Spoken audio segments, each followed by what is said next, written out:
Might take a whole clip. I'm good.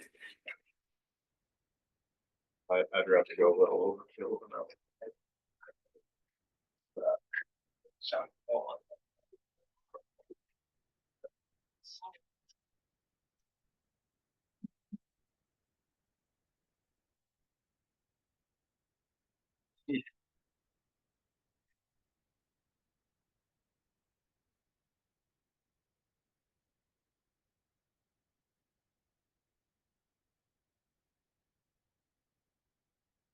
Food is an adventure.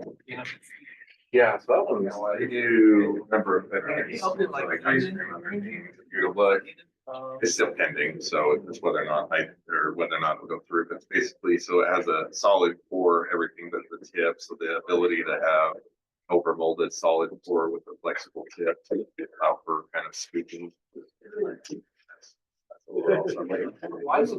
We did a search, I'm like, there isn't a lot of innovation that's going on with smooth, so. Yeah, it was kind of an interesting one. Yeah, they do. That was kind of their thing as far as a new way to kind of have a flexible type of thing. Eating softer ice cream, but having the solid core to be able to scoop. Right. Those are the easiest ones to be able to throw in my bag. The other ones were probably too big or otherwise so it wouldn't easily fit. So.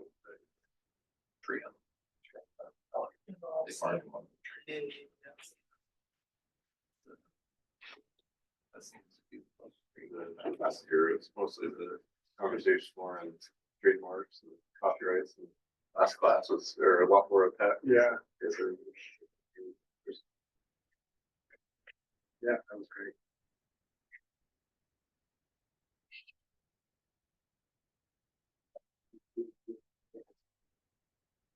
Me personally, or So do you have other attorneys too? yeah, so another 4 attorneys. I guess 300 or 400 a year. I'd have to actually sit down and add it all up, Yeah. something like that. So we do about half and half. That one happens to trademark. That was pretty evenly split. It's probably 300 or 400 patent side of the trademarks, probably 70.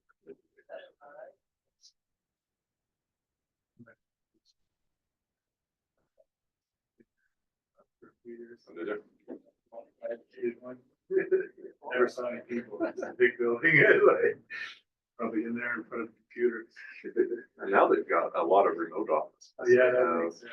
I know they do, and so they've expanded it. Now it's, yeah, I think it's supposed to be so. It's, I don't think any attorneys you can technically go and do a face-to-face interview. I don't know how much the examiners like it, but technically, you can go in and show them your invention.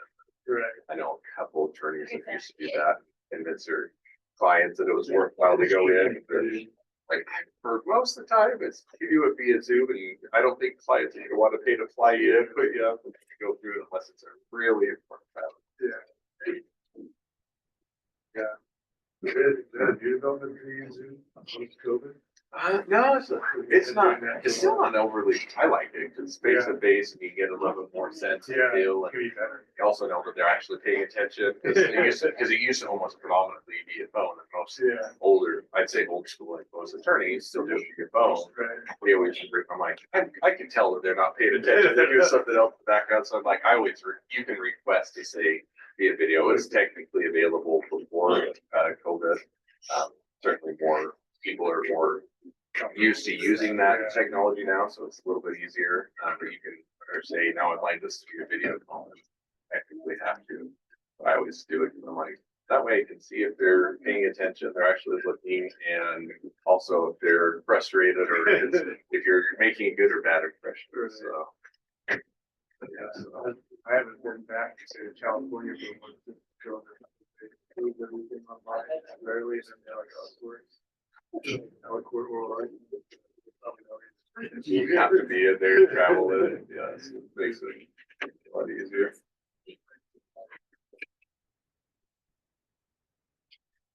Good. I like it. A little bit of the atmosphere weekend. It gives you an excuse for the short vacation. interesting to see. It seems like it's, some areas it's worked out better to be remote or continue on, and others are saying, yeah, this was a good experiment. We're gonna go back down. We used to do it. Yeah, definitely, you still lose some, you know, like not being there, be able to like additional environment, like, yeah, I don't know, not perfect. Yeah, but it's usually enough. Apart from all the trades, in the office. So this also have this set on, okay, the flat fee for the drafting an application or very much. I don't care if you're efficient or not.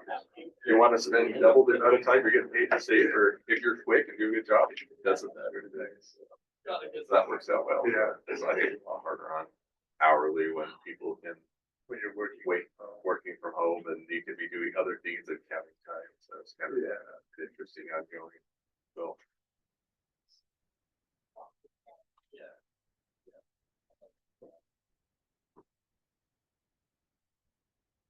Seem like you're full of energy. Almost Friday. Well, you know, I should do this now before we start. People trickle in. But you probably saw the announcement that I sent out last night. So I reviewed the exam. I made a minor tweak, I think. I wrote 2 questions. I gave everybody credit for 2 questions that almost all of you missed. So we're going to talk more about that, and I'll review those 2 questions. We'll keep doing that till next week. We did the guest lecture today. And actually, we'll be doing it till next Thursday because I'm canceling class on Tuesday. I don't remember if I mentioned yet. So I'll put this all in an announcement. I just want to give you guys a heads up as soon as possible. I'm not going to be meeting on Tuesday. And then we'll talk a little bit more about the exam on Thursday before we continue on. And also I published my interim tentative participation grades. Those are not your final participation grades, but I just wanted to give you an idea kind of where you're at from my perspective. 1, so that if you're not happy with where you're at, you have time to change it before it's too late. And 2, because especially with participation, I don't want to always catch everything. I might not be perfect in evaluating how much you're contributing. So if there's something seems off to you from your perspective, it also gives you a chance to talk to me so we can touch base, just make sure we're all on the same page.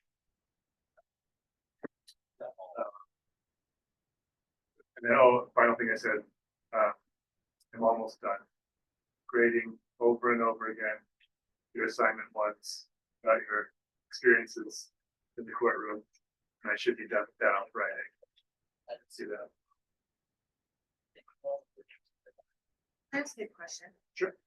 So my test grade did not change at all. So does that mean I got those right? You got bad luck. I know. I was like, why wasn't it 2 that I missed? Yeah, those are the 2 that seemed, usually if it gets below 50%, not always my fault. Sometimes, especially the ones that are just like based on something you read or you were supposed to read and probably didn't. I won't always run up. Usually that's kind of my starting point. So those ones were like basically lower than chance almost, the ones that I ended up throwing out, which means although some of you got it right, some of you in this class got a perfect score on the exam. Means that probably that wasn't like a major message that was sent clearly to the class. So that's why I threw it out. And unfortunately, you caught that. I was like, dang it. I was like, oh, great. It changed. It did not. Yeah. Most of you got at least 1 or 2, well, at least 1 extra point. Some of you got 2. A handful of you got 0 because you got those questions right. But we'll talk more about that on Thursday. For now, it looks like it's 10:30, so we'll go ahead and get started. As you know, we have a guest lecture scheduled to speak with us today about intellectual property. And I've asked Devin Miller of Miller IP to be here today, partly because many of you, this is often the case in your introductory assignments, express a specific interest in intellectual property, right? Some of you are entrepreneurs, you hope to go out, build businesses, and often part of building a business means creating and protecting intellectual property. And I could have told you the same things that were written in your textbook, which wouldn't have been very valuable to you. Or alternatively, I could have invited Devin here, who actually practices in this area and knows what he's talking about. And probably moving forward to the entrepreneurs in the class would be a useful resource to you, someone you know, when you get to that point, you're ready to try to patent an invention or at least talk about it, you'll know where to go. Devin is a relatively new friend of mine. We met just maybe 6 months ago, a little longer than that, because I drive by his office on my way out of town every time I'm at Weaver State. And I always saw his sign, Miller IP Law, and it's focused on something about your sign led me to believe that like you're in the space of kind of small businesses and entrepreneurs. And I was like, this would be a good fit. I should reach out to this guy. And I thought about that for like 3 years, and I finally 6 months ago, I finally did it. And he was gracious enough to say yes and guest lecture last semester. And now he's back, continuing to be gracious and willing to share his expertise with you. So I'm very grateful to have him here. I think you're going to find the information he provides useful. And with that introduction, I'll let him take it away.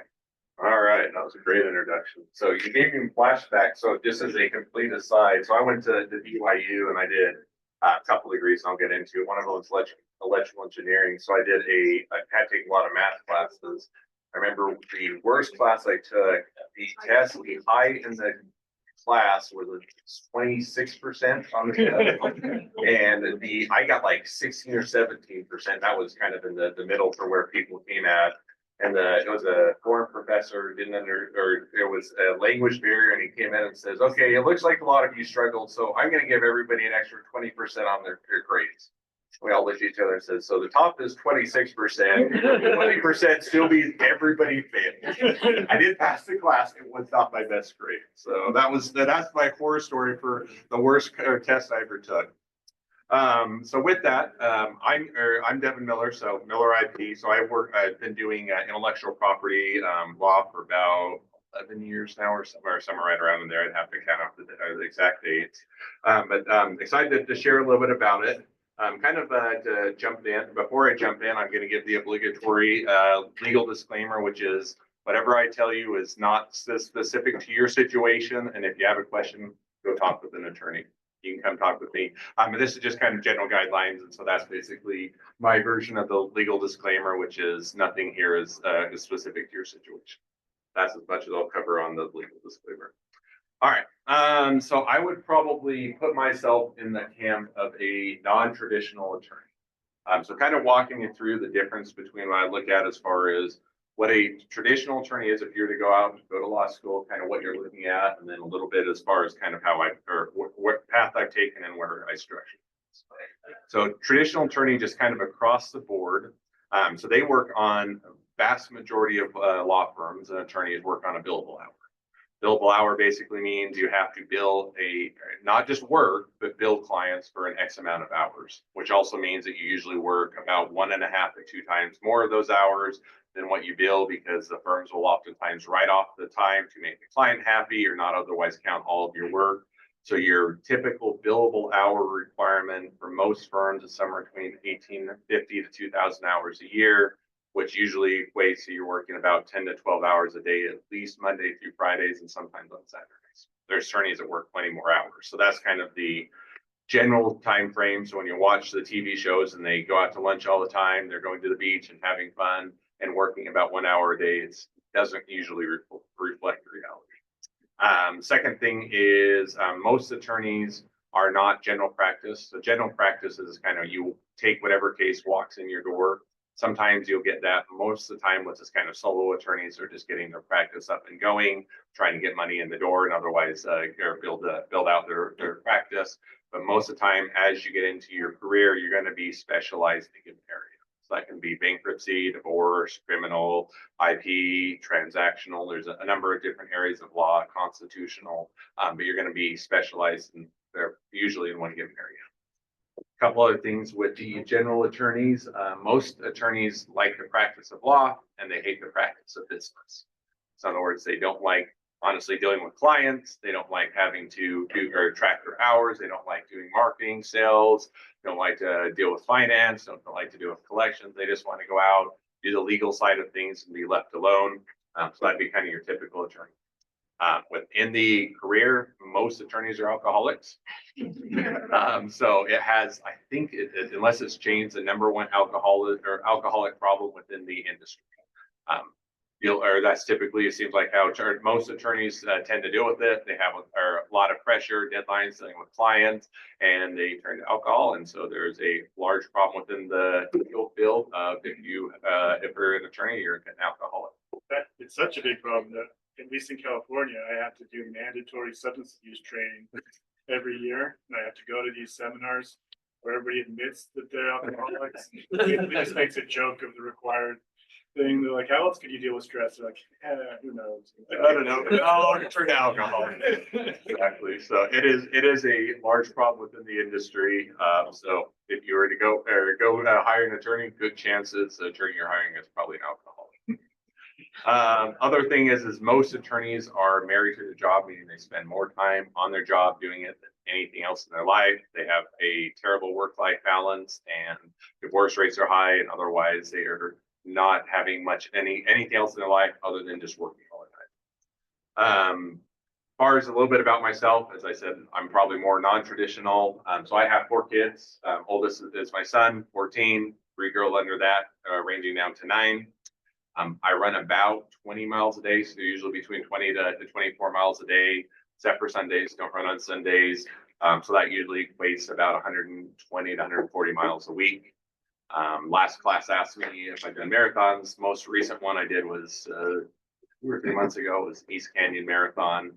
I don't run for speed, so my son is very fast. He's 14. We used to run together when he was about 9 or 10, and he could struggle to keep up with me. Now that's flipped. I usually will run, if I'm doing a marathon, about an 8:30 mile. If I'm pushing it, he'll usually be down in like sub 6 minutes. So I can't keep up with him. I don't run for speed. My goal with the marathon is if I can get under 4 hours, I'm happy. I think my last one, I was like 3:45, 3:47, so all right. Degrees. So I ended up getting 4 degrees. Undergraduate, I always doubled up, and if I was studying, I'd usually pile on 2 degrees. So undergraduate and graduate, I both got 2 degrees. So undergraduate, electrical engineering and Chinese. And then when I went to graduate school, I got an MBA as well as a law degree, JD. Favorite book is Atlas Shrugged. If you don't like communism, or not communism. If you like communism, if you don't like capitalism, don't read Atlas Shrugged. It's certainly a very capitalistic point of view for a book, but it's one of my favorites. It's a very long read. I think the audio book version of it's 60 or 70 hours, so it's a long book. Favorite movie is Forrest Gump. And the other thing that I split a lot of my career. I kind of have 2 passions. One is I like the law. I like the intellectual property and do that as a mainstay. I've also loved doing the entrepreneurial side and startup and small business. So I've pursued and continue to pursue a number of things on the entrepreneurial and startup small business side. Kind of walk you through some of the ones that I've done. So started Miller IP Law, have myself and several attorneys there now several years ago. So I started and founded a law firm. Alongside of that, I'm kind of as a branch of the law firm with some of the marketing that we do podcasts as well as webinar series, Inventive Journey and Inventive Fireside. Started, or I guess co-founded and then acquired a small custom LDS gifts business, custom LDS coil vault. My kids have mainly taken that over, so they do most of that day to day. Want to give them business experience. I still help to manage, make sure everything is taken care of. That's just a small family-owned business. Also, with my kids, started just a small food truck, which we do. In the winter, it's build your own hot chocolate bar, and in the summer, it's build your own popcorn bar. Also, probably the largest company, which is the one I started while I was an MBA and I was studying the law degree, and the MBA degree was in the wearables. To kind of give you just a quick background on that. So at the time, I was doing the law degree as well as the MBA degree, studying those simultaneously, working about 20 hours as a law clerk, had a newborn and had a 2-year-old, and amidst all that said, oh, I'll pile one more thing on. So with that, I saw it was either a flyer or email, I can't remember which, was basically, hey, this is a business competition, multidisciplinary, get people across different majors and studying different things, get together, entered into a business competition. So that sounds like fun. So I went or attended the meeting, formed a group with 3 other people I didn't know, and we entered into the business competition. First year, we entered a product, took second place. It was to make gym bags less smelly. Didn't go anywhere, didn't want to pursue it any further. So I said, great, got a little bit of prize money and went off. We were all in third year of our 4-year degrees for various degrees. So we came back the next year, decided we would just keep the same team and enter into the competition again. Why we do something different. So we brainstormed a lot. We had really stupid ideas like self-packing boxes and other things that would have never worked. But where we came to was, so I just ran my first marathon at that time, and I did not hydrate very well. Got dehydrated, made it more painful and otherwise not as enjoyable. So I said, hey, wouldn't it be cool if at the time, this is around 2017, so well before most of the wearables today, that if your watch could monitor your hydration level. So that way you could be hydrated before the race as well as maintain your hydration level. So that was kind of the idea. Went home over the Christmas break. My dad was in the medical industry. He's also an electrical engineer. We built up a prototype, tested it out, entered in the business competition. Still bitter, took second place. Reason I'm bitter is because the first place was the same people that had won first place the previous year. They didn't really enter anything new. They simply just took the money they wanted from the previous year, polished up their same product, re-entered it because it was nicer and looked better. That was why they won. So that's why I'm bitter. But I was still enjoyed the competition.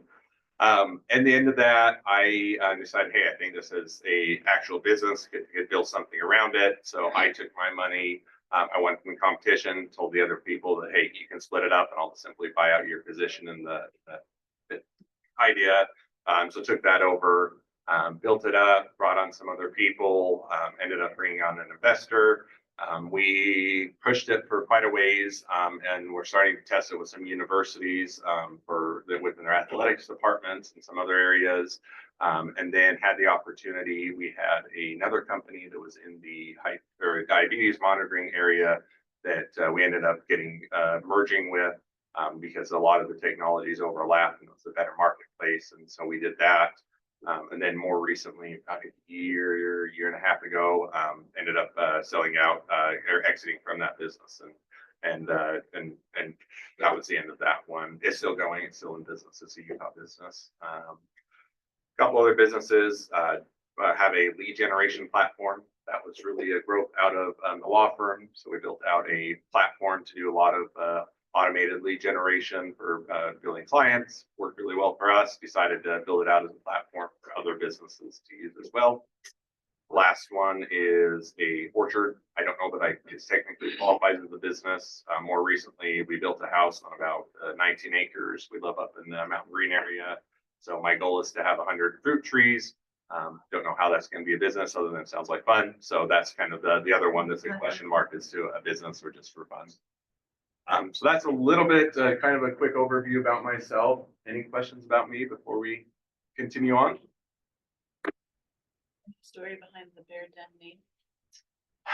So the Bear Den. So we have two. The Bear Den is a food truck, and then Bear Den Homestead just kind of was an outgrowth of that. We're trying to come up with names for the food truck. So my kids were involved. It was one where I wanted to have an opportunity to work with them, do something fun. They could learn about business and kind of get that experience at a younger age. And couldn't really come up with a good name. And then we were just driving along, and my daughter's like, what about the Bear Den? I'm like, I like that, or I like that one.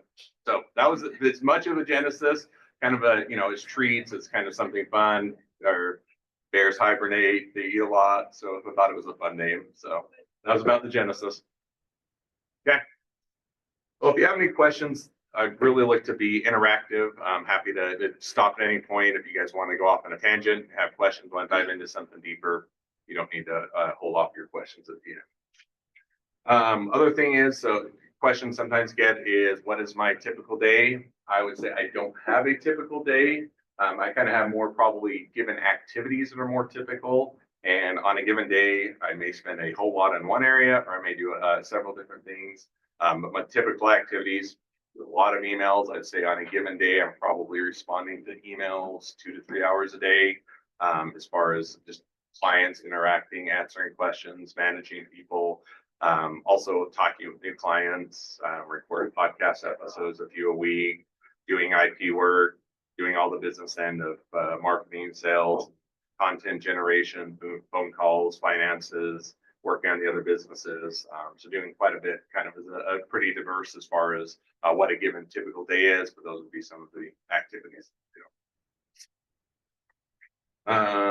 Typical client. So before I started Miller IP Law, worked for a couple larger law firms that were based in New York or Silicon Valley area, as well as or California, Silicon Valley area in New York. So during that period, I worked for a larger company or worked with clients for larger companies, Amazon, Intel, Red Hat, Ford, and Google and others.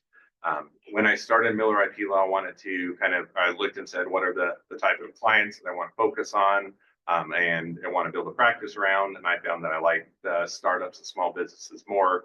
That's really what the focus of Miller IP Law is on. The predominance of the clients are going to be everything from garage inventors, startups, side hustles, solo inventors, small businesses, as well as some of my own businesses that are also clients of the firm.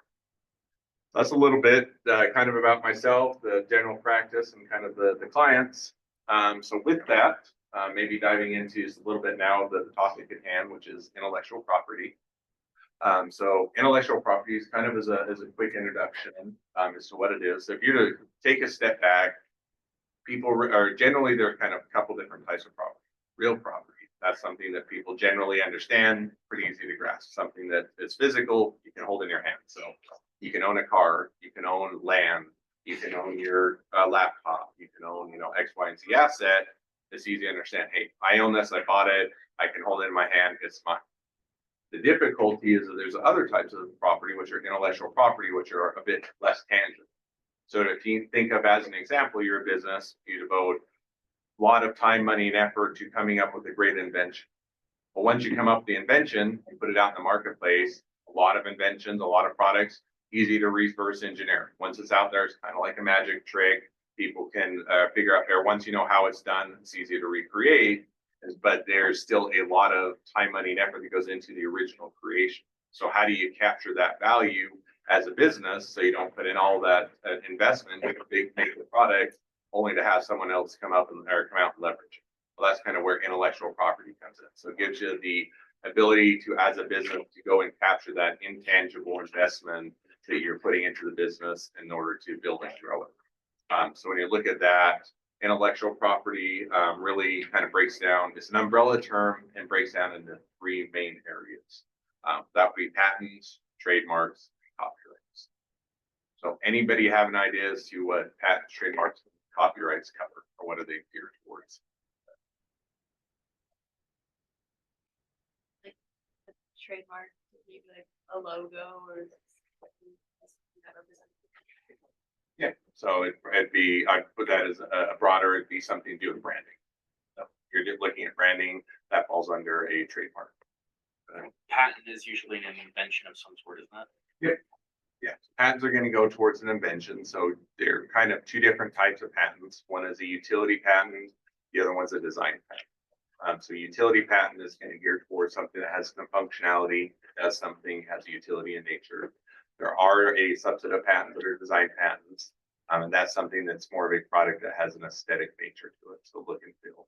To give you an example, Apple has their iPhone, utility covers the battery, covers the touch screen, it covers the antenna, all of those things that go into it. The older designed iPhones, they also used to have the curved edges, they'd have the circle at the bottom. That was something that was aesthetic in nature, they had a design patent.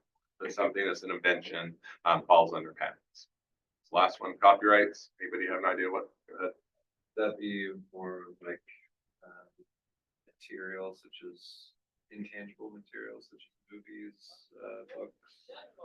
Yeah, so creatives. So that's kind of the category fall under. So yeah, so you take anything that's more on the creative nature, so books, movies, sculptures, podcasts, all those type of things, paintings, photographs, all those will fall under copyright. So patents generally go towards inventions, trademarks towards brands, copyrights are. So jumping in just a little bit, kind of what is a patent or what isn't a patent? So a patent is going to be basically something or granting by the government. So all three of these are on the federal level. They go through the government. but they give you an exclusivity to an invention for a period of 20 years for patents. Now the misconception is, hey, now I own this. That means that the government is saying I'm the exclusive person that can make or build a business around this and they'll be successful. Not necessarily true. Patents aren't going to give you a affirmative ability to build a business around it. It simply gives you, hey, for this invention, I have the exclusive rights for those 20 years in order to go out and make this. So it gives you the ability to make it, or make it, sell it, license it, those type of things. Gives you the ability to capture that value so that somebody can't come along and simply mimic or copy that invention. So kind of give you an idea of a little bit of the process of patents. So if you're to kind of go through, and I'm not going to guide through all of the bullet points, you can see them there. First step is to come up with what the invention is. Now, the general misconception, which a lot of people have these conversations on a weekly basis with potential clients, is that for the 99.9% of companies, the idea is the first step is maybe a backwards sounds. It's usually the easiest step to come up with a great idea. There's a lot of people that have, in quotes, and sometimes legitimately great ideas. It doesn't mean you're going to be able to create a great company. So you are simply having the idea, coming up with something is not going to create the value. It's now the implementation of that idea, building it as a business around it. So sometimes people will say, hey, I've got this great idea. I just want to go out. I want to get a patent on it. And everybody's going to be knocking down my door to buy it or otherwise license it. Very seldom. I'm sure there's some example out there that happens, but the vast majority of the time, a patent is going to be part of a business. It's not going to be the business. So in other words, you're not building a business around simply getting a patent and licensing it. It's going to be, you have to actually go out, build the business, drive the value, and then the patent is going to give you the ability to capture the part of that value and build it as an asset into the business. So you come up with the idea, you come up with then the invention, you go out and start to work with it. Second step is it can be optional. It's not required legally in order to do it, but a lot of times you're going to be doing a patent search. So patent search is where you're going to go out, have an attorney typically do it, and do it on your own, and look and see whether or not this is likely to be patented. So not looking necessarily at the points. That if you were to go back to the 1700s when the US originally set up the patent system, if you were to kind of start to look and say, how could I create a system that's fair and that can capture that value? What do you think would be some of the standards that you'd look at as to whether or not you think something should be patented? What would be some of the standards you might set? Well, in the book, it says non-obvious, novel, and useful. So what is that? Means something that not just anybody can come up and say, not just anybody can come up and do something with it, that it's something that you take in, you thought about, something that you can make into a useful product that someone can use. So is if the standard is overall usefulness, there's a lot of products out there that aren't very useful that are still patentable. I don't know, maybe you meeting those three has to be the three of them, right? So usefulness. I don't know, that's what the book says. I'm just. I won't argue with the book. It's probably written by someone smarter than I am. No, but usefulness is, it's in the eye of the beholder. So in other words, whether or not, as an example, is a Snuggie really that useful? Well, it might be fun to wear around. It got a patent on it. I think it was invalidated. I'd have to look. But is it really overall that useful? Is questionable. Now, Europe does have a kind of a similar standard as part of their patent process. Whether or not something is useful, whether or not it serves a purpose. US really doesn't have that in their system as much. You can go get a patent on something that's really not very useful, but if it meets the standards for patentability, it can be patentable. So if you're to look at it, now the overall idea is that if you're to probably break it down, a lot of times when people say usefulness, the standard is going to kind of be, one, is it novel? Novelty basically means is anybody else previously invented this? I'll get you in just a second. Novelty basically means, hey, has anybody else invented this? If it's already out there, it's already been invented, they're not going to grant a patent on something that's already been invented. You didn't originally create it. Second one is obviousness. Obviousness is saying, okay, well, what you're not doing is you can take a couple of things that are already out in the marketplace, already been invented, just put them together in an obvious way and try and call it new. Simple example I always give is if you wanted to come up and create a pencil with an eraser, it's great. What I'm going to do is I'm going to take the old square or rectangular eraser that's pink. cram it on top of the pencil and try and say I got a patent because I created something new, not going to meet the level of patentability. It's too obvious. All you're doing is cramming a eraser on top of a pencil. On the other hand, you're going to shave it. You're going to make the eraser so it's a certain diameter. It goes right on top of the pencil. It's the same size. Has a metal crimp to make it really unified and stay together. You get a patent. They did get a patent on that because it now is not obvious because the way that you're implementing it and combining it makes it patent. The second standard is going to be not being obvious combination. There's a question. So it depends on type. So yes, so what I mentioned, utility is going to be functionality, and design patent is going to be something that's aesthetic in nature. The other thing that a lot of times people look at is within a utility patent, there's two different types of patents you can go for. One is called a provisional patent application. Other one is called a non-provisional patent application. That's they're kind of on step 3, but to kind of walk you through the difference. Provisional patent application is really intent or set up. It was kind of originally geared towards startups and small businesses, but it's used across all sizes of businesses. But the idea is, a lot of times you're getting into a point of creating an invention. We're saying, hey, we've come up with something new or unique or innovative that we think is worthwhile to pursue, but we either still have a lot of R&D, research and development to figure out how is this exactly going to work, and or whether or not it's wanted or viable in the marketplace. And before we file a full patent application that is going to go through the examination process to determine patentability, we want to at least capture that and kind of have that placeholder. So provisional patent application is basically captures the details of the invention, or gets a 12-month placeholder, so it doesn't go through examination with the patent office, but it gets you a date of invention, patent pending, and gives you 12 months to basically go out, further develop a product, and decide whether or not you want to pursue a full patent. So that would be the provisional. Flip side is a non-provisional. Non-provisional is going to be the full patent application that goes through examination to determine patent. So then, kind of now circling back, or we can follow up on that. But the other one that we didn't hit on was the third standard for patentability is what's called abstraction. So abstraction basically, I hate the standard, still have to work within it, but reason is it's been very ill-defined and hard to understand and implement. But the overall idea is abstraction. Abstraction basically means what you're not able to patent is something that's a mental process. So something people could do in their head or on pen and paper, and it's just a mental or a human process, you're not able to generally patent. Where most of the time comes up is when you're getting into software. The software is one where, hey, if all you're doing is taking 2 + 2 = 4, putting it on an electronic device, trying to call it new, can't get a patent on math of doing 2 + 2. So that's kind of where it starts out at. Now, where it gets more complicated is technically vast majority of software, if you give it enough people, give enough time and effort, you could probably do the same thing the software does for the vast majority of circumstances. And yet software can reduce errors. It can make some things more efficient. It can improve on technology, otherwise offer different benefits. And so there's kind of that balance of, on the one hand, if it's really just something that people are done for a long period of time in their head or pen and paper, doesn't seem fair to patent it. On the other hand, if there's an improvement on technology, an improvement on efficiency and otherwise advantages, then you're trying to allow for patentability. So abstraction is one where kind of in reality, it gets this one where it's difficult for the patent office to give you clear guidance on it. Every time the Supreme Court gets involved, they tend to make it unclear and make it worse rather than better. But that's the third standard. Any questions on kind of the standards of patentability?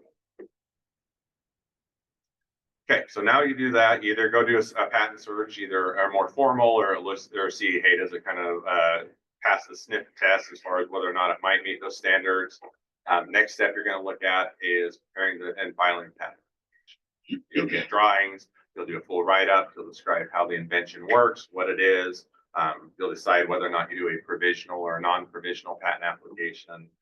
Go through that process. And then afterwards, when you get to the non-provisional stage, they'll go through an examination with an examiner at the patent office. So they'll look at it predominantly for those 3 standards. Is it novel? Is it non-obvious? And is it not abstract? And they'll either come back with one of two determinations. So they say, yep, looks like it's patentable. They'll go through and be issued as a patent, be granted, and then you'll go ahead and maintain it. Or more often than not, you're going to get at least 1 or 2 rounds of rejection with the examiner.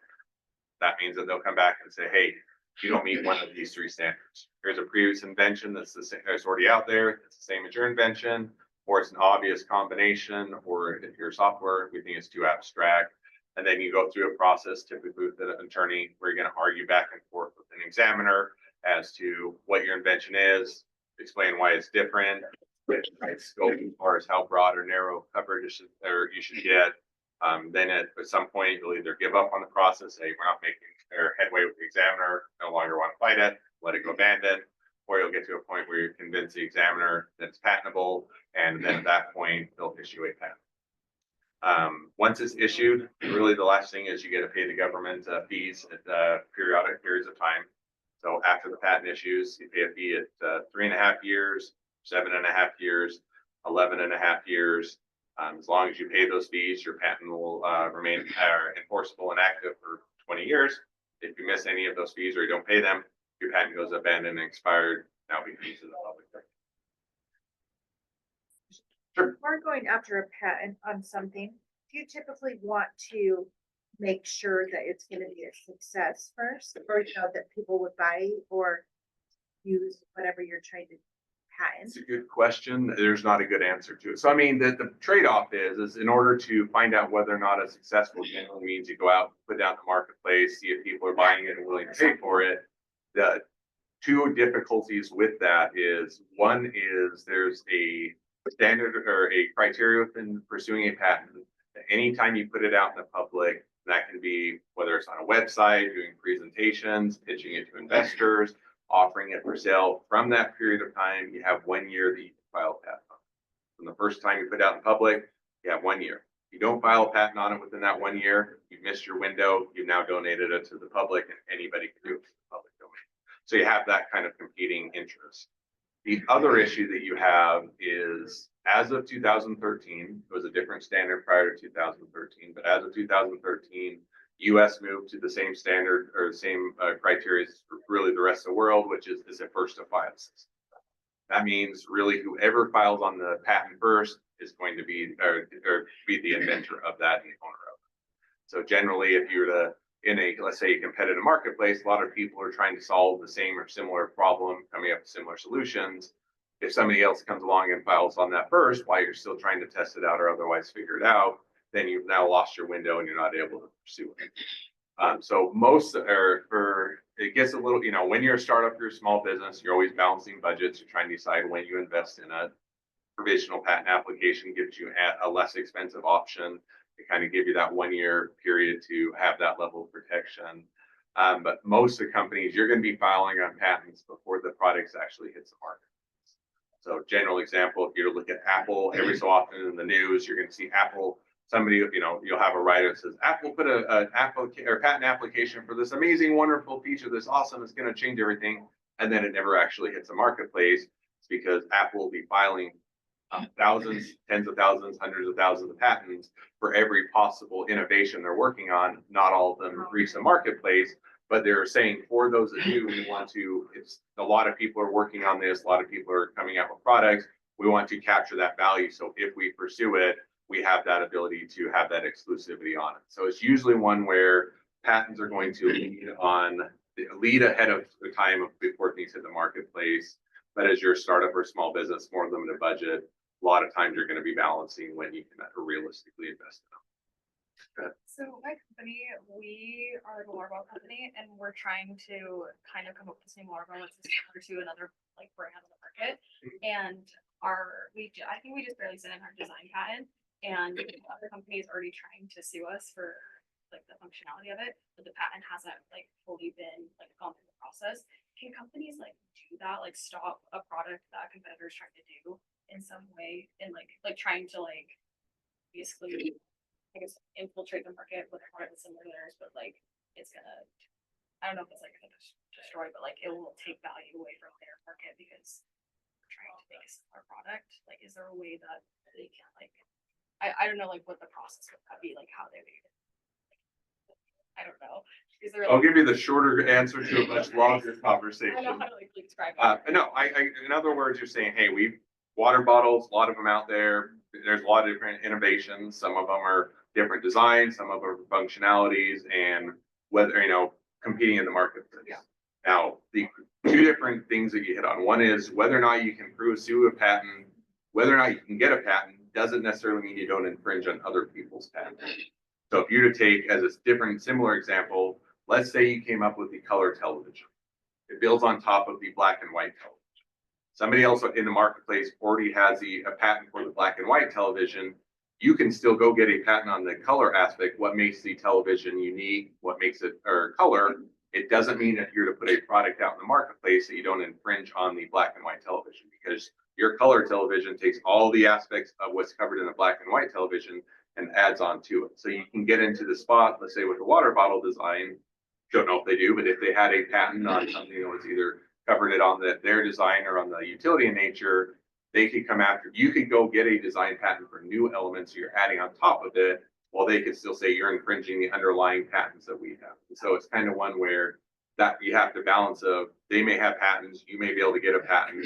Getting a patent doesn't mean you don't infringe it. So Theirs is like very specific, like the way that the functionality of it is, and like I remember like them telling me about it, just like it's the functionality, like how it works, and then like how it's just like weird, like it's very specific, and they have like a very harsh one on it because there's really like no other like one on the market like it. So that's like we tried to infiltrate it a little bit because we wanted to make our own and get that profitability and expand like our product line.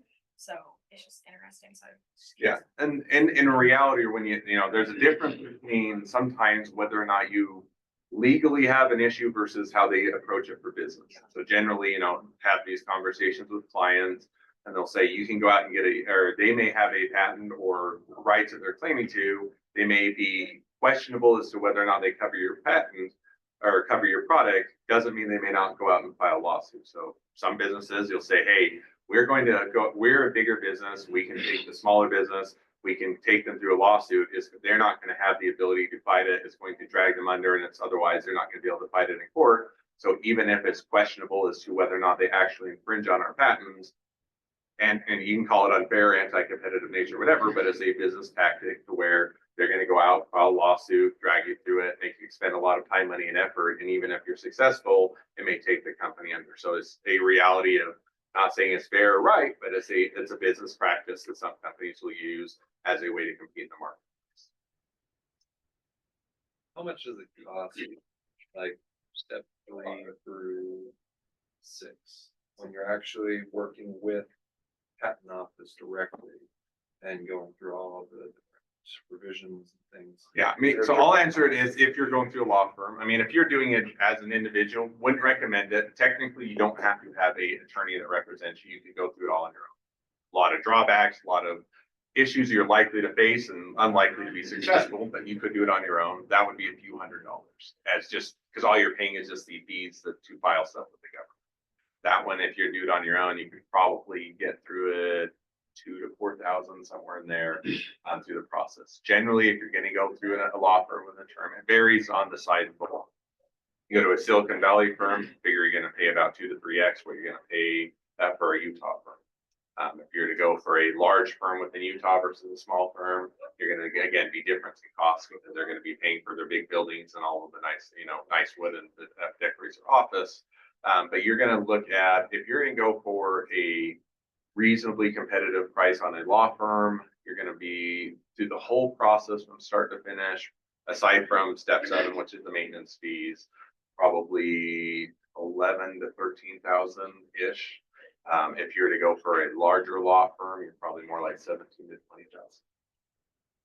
So I mean, it is a barrier. In other words, it's if you're, and there's sometimes the conversation to have with clients as well, which is, just because you created something as patentable, is it worthwhile to invest in a patent to get it? Sometimes it's yes, if you're looking at the marketplace and, hey, this is a big marketplace, we think that we can, have a hundreds of thousands of dollars a year business, and it's going to be worthwhile to invest in it. Maintaining that competitive edge makes sense. If on the other hand, you're saying, hey, this is a small business side hustle, probably not going to be worthwhile. It's going to throw off 10 or 20,000 a year, and you're looking at saying it's going to cost that much to get a patent. while you may be able to get a patent from a business sense, it just doesn't make, it doesn't make sense to invest in it. So that's kind of what you always have to look at from a business perspective as to whether or not it makes sense to invest. A quick question I had just as far as like researching, and obviously there's tons of patents out there. Mhm. Is there a specific database you can go in Millions. through and look, is that what they would do? So yes, so two different answers. One is if you're doing it on your own, either way, and a lot of attorneys will probably use it as well. There's a publicly available database and it's by Google. They just link up to the patent office. You can technically do a patent search on the patent office. They have a horrible website, not very user friendly. It's complicated. I wouldn't recommend it. Even if you're an attorney, you're probably not going to go to that. If you go to patents.google.com, they pull all their information direct from that database. They just have a much better user interface. And so, yeah, you would go in there, you would do a search and look at what else is out there. One misconception, one thing you have to think about is sometimes people say, yeah, there's a patent and it's filed in Japan, so I'm okay, right? Well, from this sense, it's really a two-part analysis. If it's only a Japanese patent, this is an example, and you do it in the US, their patent in Japan doesn't stop you from doing something in the US. So you can go out and knock off the same product, put it out in the marketplace, and otherwise not have an issue with their patent. But you're not able to get a patent. So when they look at whether or not something is patentable, they look at it worldwide. So the examiner is going to look at all the patents from around the world, not just here in the US. If it's been invented or is an obvious combination of anything out there within the world, that's the criteria. So yeah, you would look at one of the databases such as Google Patents, and go through that. The trade-off is a lot of times people, if they do it on their own, the drawback is either you'll go to one extreme or the other. Either you'll look at it and their patents are not, for those that don't do them on a routine basis, they're not very easily understood documents. They're drafted weird. It's not, what a claim section, which unless you're a patent attorney, you really don't know what it is, how to read it. And so a lot of times you'll look and say, oh, I can say why mine is different when in reality, the patent's going to cover your same invention. So I think you get a false sense of security of, I can point out the minor differences that really aren't going to matter as far as patent, or the opposite is they'll go out and say, hey, this one looks kind of related, when in reality, it doesn't cover what you created that's innovative.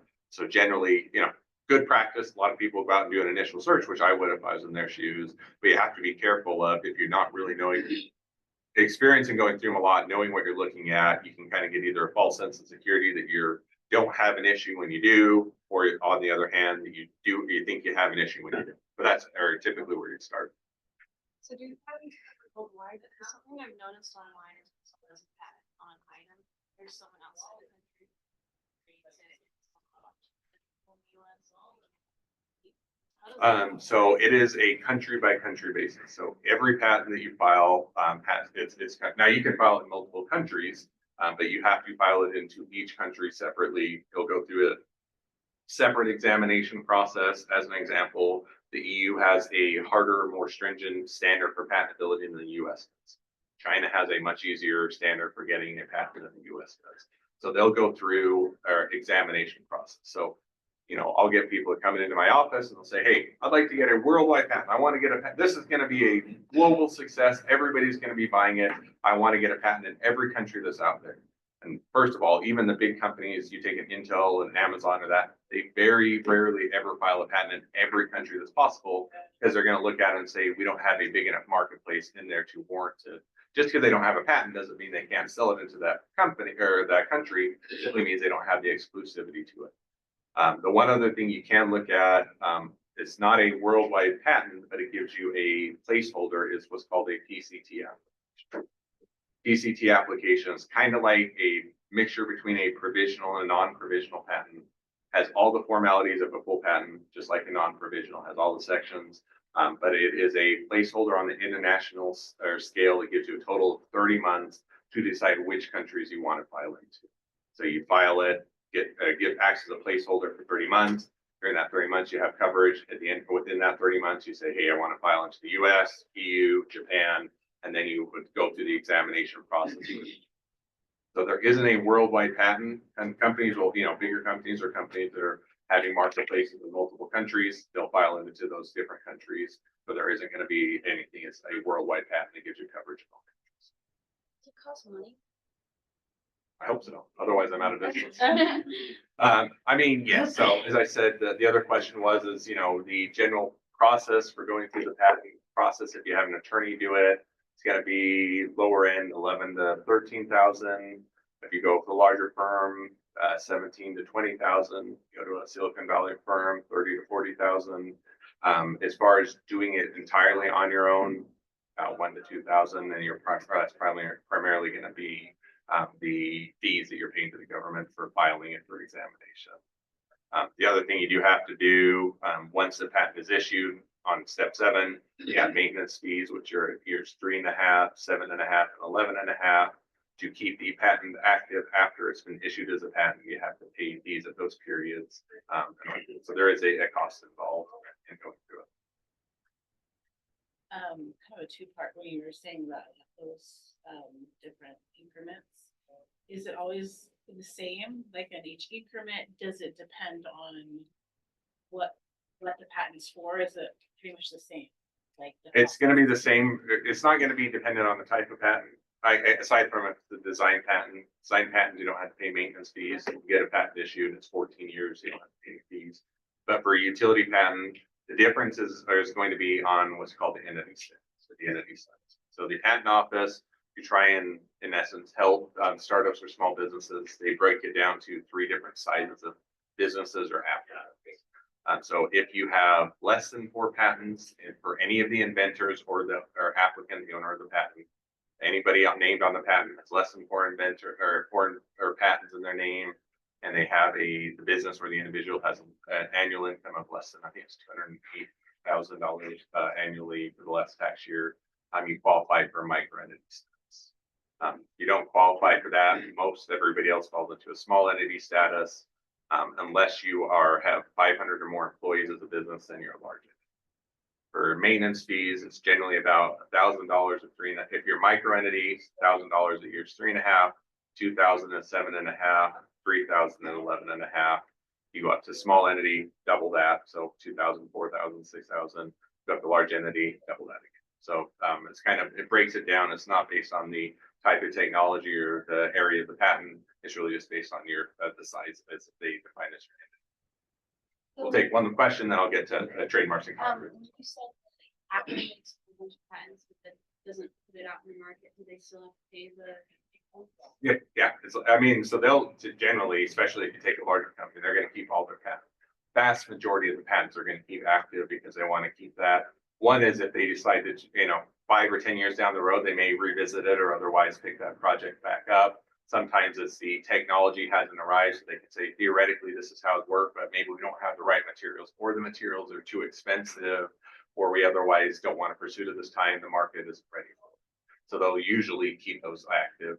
But they would, if they wanted to keep that ability. Now, there isn't a requirement that you have to commercialize the patent or otherwise put it out in the market. So you get the patent, you pay the maintenance fees, you have that exclusivity whether or not you do it. So sometimes they'll also look at it and say, we want to block other companies from doing it. So we may not pursue it, may not fit within our business, or we don't want to invest in it, but we don't want our competitor to go do it either. So we're going to keep the patent active, even though we're not going to pursue it. So they would have to pay those maintenance fees, whether or not they keep them active.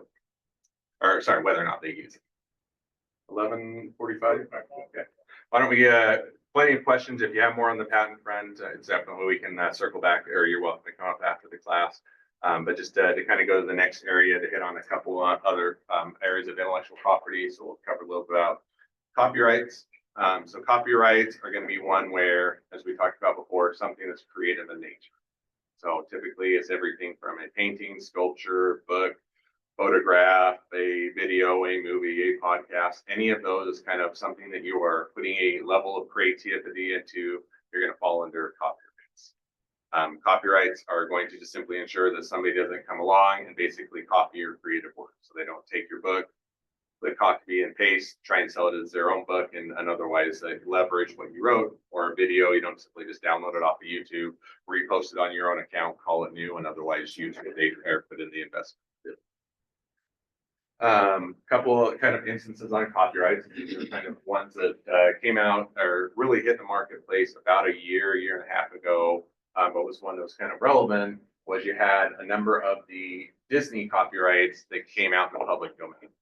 So generally with copyrights, you're going to be somewhere between the life of the author, whoever created it, plus 70 to 90 years, depending on the status of, or how they created it, whether it's a business or an individual, whether or not they're anonymous or not. And so you're going to have that kind of as the length. Disney keeps trying to make that longer. For a while there, they were able to continue to extend it and get it longer, and or they would lobby through Congress and get an extension. So it used to be a lot shorter, but they weren't as successful in more recent years of getting that extended. So they did start to have some of their original works that were created by Disney that are now in the public domain. So a couple of those examples are Steamboat Willie, which is the genesis for Mickey Mouse. You also had Winnie the Pooh and Piglet that came out. So when those hit the marketplace, what was the first thing the market did? They took beloved kid characters and they made them into slasher. So I haven't seen the movies. From what I hear, they're very gory, very R-rated. So you're welcome to go watch them. But like last year, you had a couple that hit the marketplace. One was taking Mickey Mouse and creating it into a slasher movie. The other one was Winnie the Pooh and also a slasher. Or just as a complete aside, but any guess on the Winnie the Pooh movie that came out? I know there's a number 2 coming out. I don't know what's included in it. But for the original Winnie the Pooh movie, any guess as to which of the Winnie the Pooh characters was not in the movie? No guesses. Nobody knows their Winnie the Kanga? Pooh. What's that? Kanga? Not Eeyore. That was the same, or what the other class guess was Eeyore, but it wasn't Eeyore. So it was Tigger. Tigger was not in the original Winnie the Pooh slasher movie, and the reason is because Tigger came out later in the series as a character, and so at the time he was still copyrighted because he hadn't hit the public domain. So when they put out the movie, couldn't include Tigger because he wasn't in the public domain. The copyright hadn't expired for him. The other thing you'll notice is just because something in the copyright hits the public domain doesn't mean you have free reign to use any iteration of that character. So if you're to look at Steamboat Willie versus Mickey and Mouse down at the right corner, you can notice there's quite a few bit of differences. Nose is different, eyes are different, ears are a bit different, or spacing. And so the version that's up in the top left, that one's out in the public domain. You can use it. If you look at the movie they created, it mirrors pretty close with that Steamboat Willie character. If they had taken the Mickey the Mouse that's on the bottom right character and tried to make it, they would have still infringed on the copyright, because Disney and a lot of businesses, as you continue to evolve the characters, you update them, change their look, change their feel, they can get ongoing copyrights. So what hits the public domain, you have to be careful as to which version you're using. Same thing if you're looking at Winnie the Pooh. You're to come out and try and make toys or plush characters for the Winnie the Pooh that's in the middle there versus Winnie the Pooh that's on the side there. The one that's on the top corner, that one's in the public domain, those ones are not. So you're going to have to look at that. We'll hit into that a little bit more of trademarks. The other thing you have to notice, yet nowhere on those movies does it ever say that there's any association tied. They don't use a Disney brand whatsoever because they didn't want to get sued. So just because you can use the character, Mickey the Mouse as the character, doesn't mean you can use Disney as the trademark.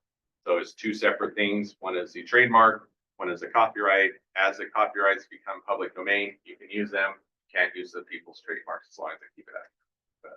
So the name itself is not trademarked? Mickey is a character in the book. So let's say, take as an example Mickey, it wouldn't be trademarked because, at least originally, now Disney may argue and fight it, and they may try and sue people anyway. I think they would lose, is because when you wrote up, the books, the movie, the character, he was a character, part of the story, and so it still fell under copyrights, which would be public domain. And now there may be aspects that they have trademarked Mickey for certain instances, but overall, because he was a character in a book, you can't copy, or you can't generally trademark characters. There are certain exceptions we'll get into, it'd be a longer discussion, but generally the way that they're able to get around that is Mickey was a character in the content because that he falls under copyrights and copyrights. Now, if you called it Disney's Mickey, then you have an issue. Okay, any other questions on copyrights before I jump over to trademarks? Oh, one other thing, sorry, I forgot I was going to hit on this.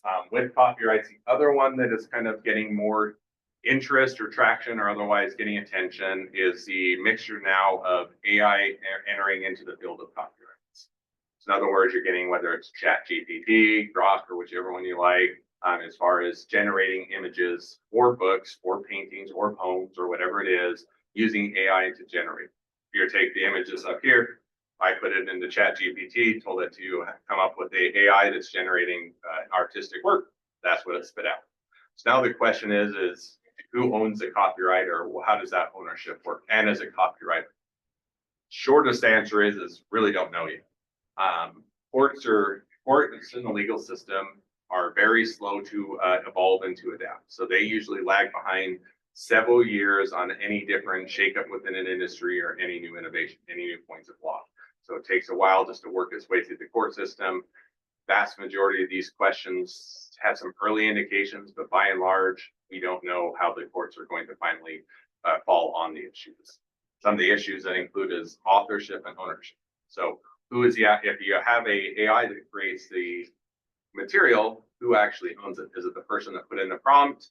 Is it the people that created the algorithms and did the training and made the AI? Is it the AI itself, but that's not a human? So can AI actually own anything? Right now, kind of the indication is basically whoever puts in the prompt and tells it what to create, you're still doing a level of creativity and telling it what to make and any tweaks to it. So technically, you're still the owner and the author and the creator. Could change. That's kind of where it's headed right now. The other question is the difference within regards to originality. So in other words, there's a difference. Typically, when a human creates an artistic work, they're going to come up with it within their minds. They're going to maybe take inspiration from a scene or a view or outdoors or an idea or storyline. AI doesn't work that way because it uses data, it uses sets of data to train off of other people's materials, things that are already out there. And so is actually an original work, is it creating or really an amalgamation of a whole bunch of things that are out there. So is it actually a copyrighted material? And then you get into kind of what are the data sets, how much inspiration does it pull from any given work, and does that potentially infringe on any other works? So short answer is AI and generated material, is it copyrightable? Right now, it's still they're still saying yes, as long and it'd be the person that works with the AI or provides the prompts, but that one's still a bit of an unknown. Questions on that? If they were to say, like, get an AI copyright and then later the legal system decides, no, we're not going to copyright AI, would those AI copyrights still be valid? Or before saying if they awarded someone, or let's say, so I created a prompt, I went and got a copyright on this image and they were to later invalidate it. Yeah. I don't know. I have a definitive answer. I mean, generally the courts are reticent if they've awarded you rights to take it, especially in a mass or, swoop, go and take a lot of rights away from it, creates disruption in the marketplace, makes it harder for people to have certainty. So could they theoretically, if you had a big court case that just simply said anything that's AI generated is no longer a valid copyright, but that would put everything in the public domain? I think if, that would probably be a Supreme Court decision. My guess, and this is my guess or opinion, I don't know that the Supreme Court would take that level of, across the board decision, because then it's going to disrupt the marketplace and put into question a lot of other copyrights and probably have unintended consequences. So more realistically, they would probably put bounds for whether or not or how level of creativity, how much did you interact, how much did you engage? Was it, was it a single prompt, just a couple words, or did you go through an iterative process? That may be where they go, but theoretically they could. I just don't know that they realistically would. Okay. Any other questions on copyrights before we jump to trademarks? Last thing, just on, I guess I keep saying any other questions, then I keep getting one more slide. Process for getting a copyright is usually pretty straightforward. It's usually inexpensive. You file it yourself. You're couple $100, have an attorney file it, $300 or $400. It's really just getting the material, indicating who created it, when you created it, and filing the copyright. It doesn't go through much of an examination other than making sure the application was properly filed and that it isn't just you're claiming someone else's work as your own for copyright materials. As long as you do that, then it will go through a pretty short review process. We'll issue the copyright. There aren't any maintenance fees or isn't anything ongoing. And really, once you filed it, you have those rights to it, you can enforce it for the length of the copyright. Okay. Last one, I did, or didn't capture the right updates for a couple of these. You'll notice it still has the materials for, or saying for what is trademarkable when it's referring to copyright. So to disregard the writing or artistic work of music, trademarks are gonna go towards brand. So the predominance of the vast majority of trademarks are gonna be either for a word or a phrase or for something that's or for a logo. So you think of name of a company or business, a catchphrase, a product name, a logo for the business, all of those are going to be, I don't get your question just a second. All of those are going to be trademarkable. So if you think of as an example, Nike has the trademark for the word Nike, they have the Nike swoosh, and they also have the catchphrase just do it. All those are going to fall under trademarks. They are broader. You can get other types of trademarks that are still associated with branding. So a couple of football teams have red fields or they have blue fields. Those are both trademark as far as the field color and using that for football because they've established that as something that's associated with their brand. Sounds can be trademarkable. So you take the original boot up sound for Windows or for Apple. Those are both trademark sounds because when you hear it, you know that that's what the computer that's booting up is. So you take the other one that's sometimes an example, Mary Kay that does a lot of cosmetics we're used to. I don't really know or keep track on Mary Kay very often. But if you got a certain level of sales, you used to win be awarded a pink Cadillac. Pink was their specific color. They trademarked it because of going to that specific color on a Cadillac was associated with their brand. So it can be more expensive on branding. Vast majority of the time, it's going to be either a word, phrase, or a logo. That's the name of a company or product, catchphrase, something along those. Yes, You answer the question. all right, perfect. So any general questions on kind of trademarks as to what they might cover? Oh, go ahead. I'll do trademarks last, since the last ones have a kind of a cap on how long They don't expire. So with two exceptions, and I think I'll come back, but it's on step 6. So trademarks, as long as, so there are 2 requirements. There is a ongoing maintenance fee. So first one is at year 6, and then every 10 years after that. So year 6, after it's registered, year 6, year 10, 20, 30, 40, and so on. As long as you pay that fee at those periods, and you have to also submit evidence that you're continuing to use it. So it's to continue to use out in the marketplace. As long as you keep track on those deadlines and make sure you keep it active, it can go on as long as you want. So you take Pepsi or Coke, they've been around for since the 1800s, I think. And so those trademarks are still active and still going. Some of the older ones, they're still active today. If you take, whether it's GM, Ford, those started in the early 1900s. You take oil, that was even before that. All of those are still active. As long as you pay your fees and keep it or continue to use it, you are going to be able to keep the trademark. Vice versa, you miss a fee and you can lose it. Or if you stop using it for a number of years, let's say you go dormant in the marketplace, you can lose your rights. And then if you wanted to re-engage or pick back up a trademark, then you have to refile and start the process all over. So take, your Nike example, take a specific shoe, like a free run, for example, would there be a trademark over like the free run name of it and the patent on like how it was built? Yep. That works. Yeah. So if you were to take Nike and the shoes as an example, they probably have something on almost every. So as an example, the early Nike they had the waffle train. Waffle train, if you go read like it looks like Shoe Dog, that's what they are talking about. With that original innovation, that was the waffles. The waffle underneath the kind of that pattern that was originally by Nike. They have a patent on that. It was a new innovation, how you make the waffle pattern. Same thing with some of the innovations. My son that runs, he likes, I'm trying to remember something fly. I can't remember the name of it now. Airfly, I can't remember. Vaporfly, there we go. That they have a very light shoe. I mean, it almost weighs nothing. They have some of them have metal cores, and in other words, to give you a little bit more spring in your step. All those are going to follow their patents. Nike would have both a trademark for the word Nike. They'll have it for the Nike swoosh if that's on there, and they'll also have it for the name of the product line. That'd be kind of like Apple has a trademark for the word Apple. They also have a trademark for the word iPhone. They'll probably have some copyrights more so for the materials they put out. So the imagery, the running, and the copyright or the material and content of how they describe it. That would call it their copyright. So if you take Nike as an example with their shoes, they probably file on all 3 for those different product lines. I do have a question, just with like the sounds and stuff, cause I feel like that'd be a lot easier to like get close to with the line for infringement.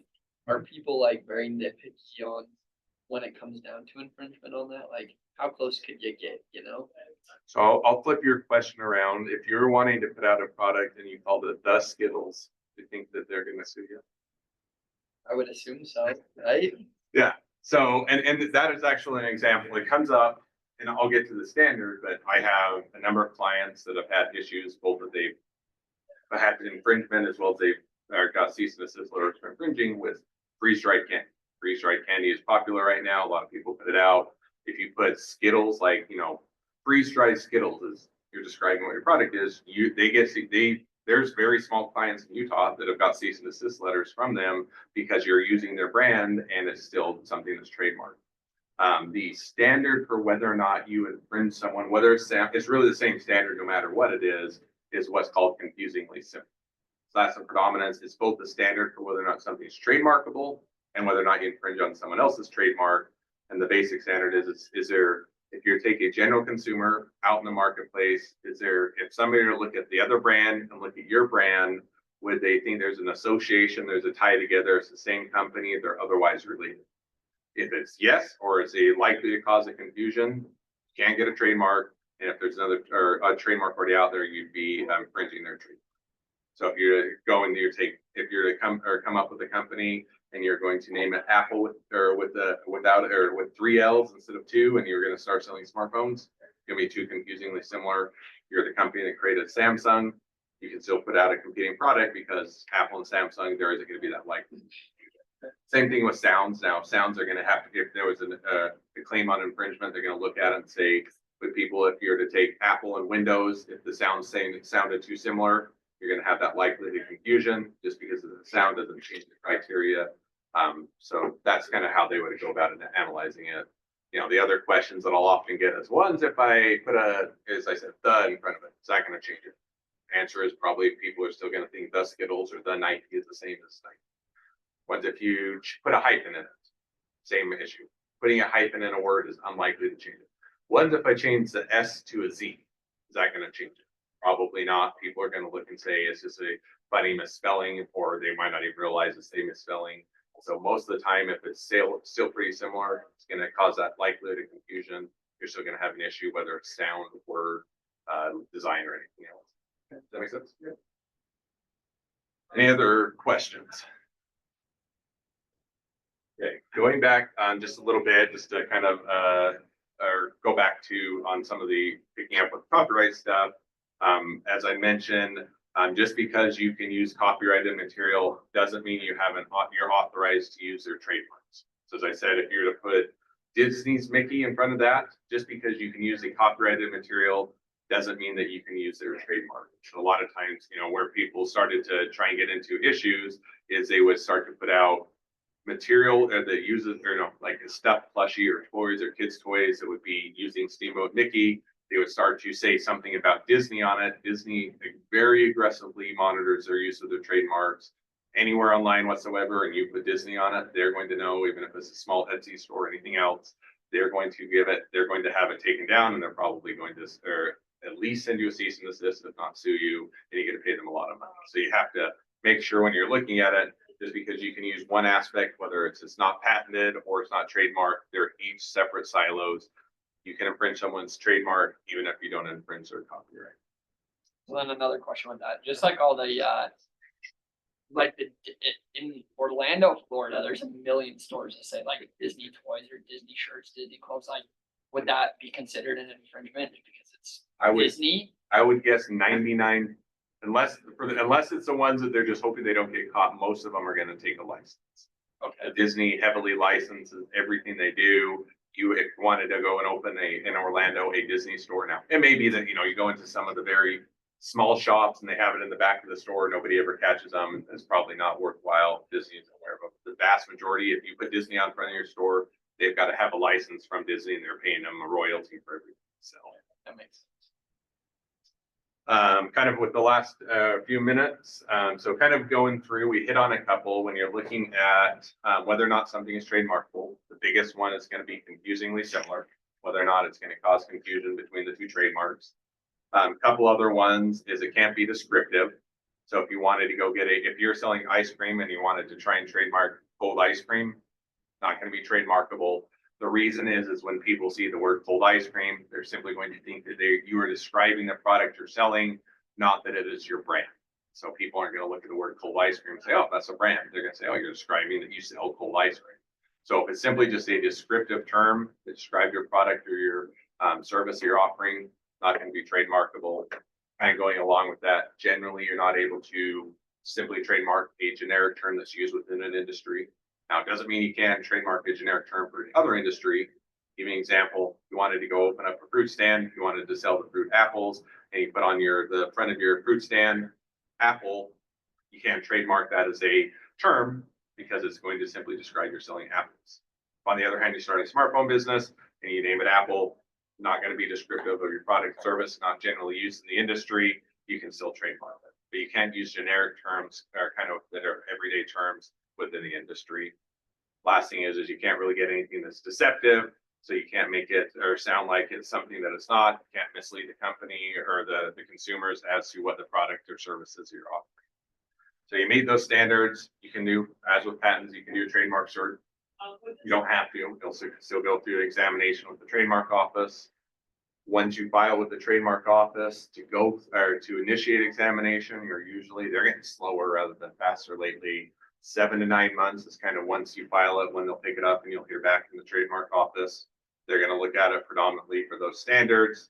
Then they'll either look at it and they'll say, yep, it's trademarkable, or no, it's not. If not, you can argue back and forth as to why it wouldn't be confusingly similar, why it wouldn't be descriptive, and work to convince the examiner. A little bit different with trademarks is that once it's been allowed with the examiner, it goes through a 30-day public opposition period. Basically, it goes up to the public, and if there's another trademark holder or someone that thinks it's going to infringe on their rights, they can make a claim that, hey, this would be an issue for the trademark or for our trademark. Examiner got it wrong, and it can go through a process to determine whether or not there's an issue.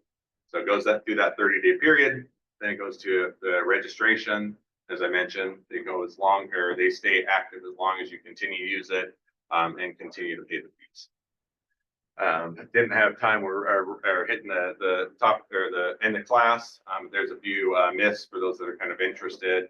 I think that your professor will give you a copy of those. But you can get through those. Are some kind of the ones that often come up when I'm talking with clients or otherwise going through things. We've hit on a few of these when we already talked through some of the questions.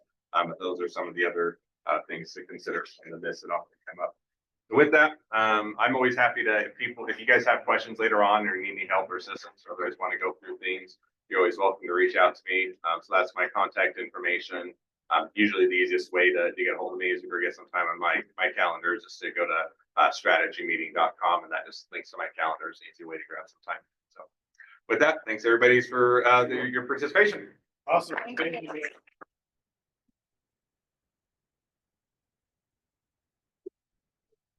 Pretty there. I wasn't sure on the sizes, so I actually left tags on to the bookstore just over here. All right. On the wrong side. I'm sure you guessed exactly right.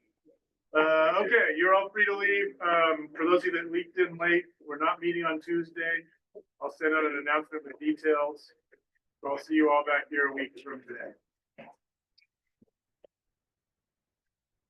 Okay, now, Thank you so much. That was great. Yep. The traffic.